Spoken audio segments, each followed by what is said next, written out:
আল্লাহ রাব্বুল আলামিন এই রোজা কি উদ্দেশ্যে নাজিল করলেন কালামে হাকিমে একটা আয়াতই বর্ণনা করেছেন, এবং একটা আয়াতই আমাদের হেদায়েতের জন্য যথেষ্ট।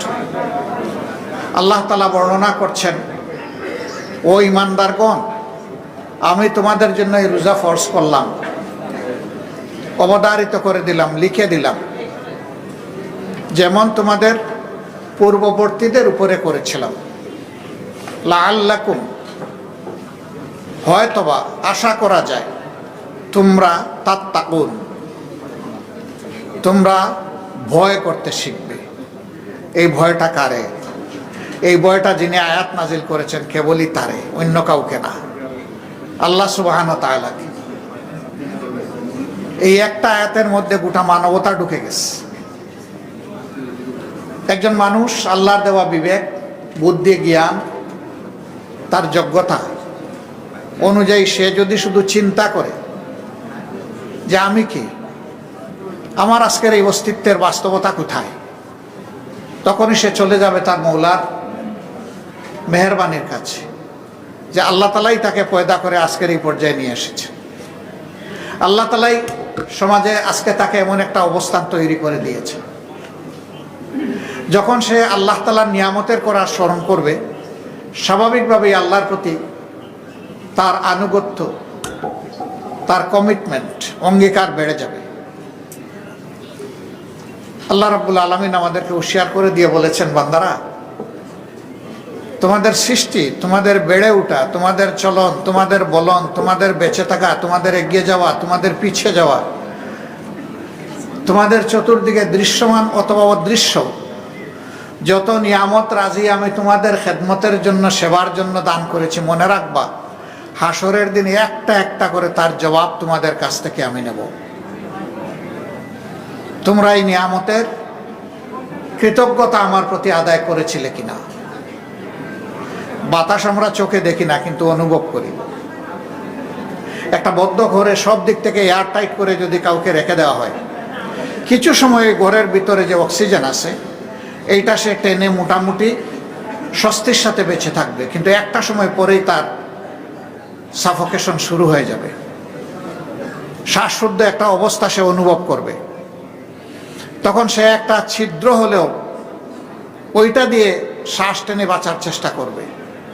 কিন্তু আমরা যখন মুক্ত আকাশের নিচে থাকি, মুক্ত পরিবেশে থাকি, তখন আল্লাহর দেওয়া এই শ্বাসের, এই অক্সিজেনের, এই বাতাসের কোনো মূল্য মর্যাদা আমরা বুঝতে পারি না। করোনা এসেছিল 19 সালে, এরপরে আবার এসেছে 21 সালে, 2 দফা গোটা বিশ্বকে চুবিয়েছে, আমাদেরকেও চুবিয়েছে। অক্সিজেন কি জিনিস তখন বোঝা গেছে। বহু হসপিটালে রোগীদের এত রাশ ছিল, ভিড় ছিল, যে সেখানে ঠাই নাই অবস্থা। মানুষগুলো অসহায়, যাবে কোথায়?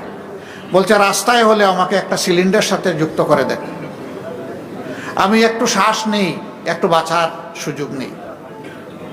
তখন বোঝা গেছে অক্সিজেন কি জিনিস। এরকম একটা জিনিসের শুধু উদাহরণ দিলাম, যেটা আমরা দেখি না, যেটা কিনতে হয় না, যেটা আল্লাহ অটোমেটিকলি আমাদেরকে সাপ্লাই ভরপুর করে রেখেছে। এই সূর্যের আলো, আকাশের বৃষ্টি, আকাশের স্বাদ, মাটির বিছানা, মাটির বিছানায় অসংখ্য সম্পদ রাজি আল্লাহ তাআলা আমাদের জন্য তৈরি করে দিয়েছেন। আল্লাহ বলছেন, আমি এই সবগুলার হিসাব নেব। যিনি সবগুলার হিসাব নেবেন, হিসাব দেওয়ার ভয় যাদের অন্তরে থাকবে, অবশ্যই আল্লাহ তাআলাকে তারা ভয় করবে। এই যারা ভয় করবে তাদের হাতে মানুষ তো অবশ্যই, আল্লাহর সমস্ত সৃষ্টি নিরাপদ। আল্লাহর হাবিব বলেছেন, একটা পিঁপড়াকে অপ্রয়োজনে তার গায়ে হাত দিবে না, তাকে খুন করবা না, হত্যা করবা না, পায়ের তলে দলন পীড়ন করবা না। কারণ ওই পিঁপড়ার জীবন তুমি দিতে পারবা না, জীবন তুমি নিতেও পারবা না। যেহেতু তুমি জীবন দিতে পারবা না, জীবন নেওয়ার অধিকার তোমার নাই। একটা মানুষ বিভিন্ন জ্বালা যন্ত্রণা, তার হতাশার থেকে অনেক সময় সে আত্মহত্যার সিদ্ধান্ত নেয়। পৃথিবীর 2-1টা দেশ তার নাগরিকদেরকে একটা বিশেষ কন্ডিশনের আওতায় আত্মহত্যার অধিকার দিয়েছে, কিন্তু আল্লাহ তাআলা কাউকে দেননি। যিনি নিজের জীবন শেষ করে দিবেন তার জীবনের স্রষ্টা তিনি নন, তারও জীবনের স্রষ্টা আল্লাহ রাব্বুল আলামিন।